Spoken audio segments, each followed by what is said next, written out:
The move survey point will let you move a point that's been collected from a maybe a collection like a total station. So here's an example where I have a job file, and that job file has a setup, and 293 was actually, recorded from this location. So it was a turned angle, using a backsite. Now you can't just pick up and move that point, but you can with the move survey point command.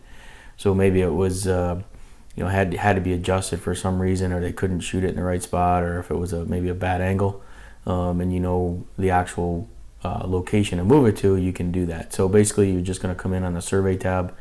You're going to go to move survey point, and you can see that I selected that point already, so that it knows what it is, and it's going to ask me where I want to move it to.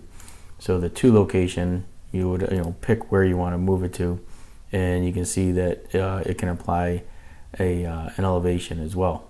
So when you click OK to that, you'll see that as it moves that point, it actually will flag it as that point's been moved. So it's no longer the actual recorded point, but it's been a moved point. So that is the move survey point command.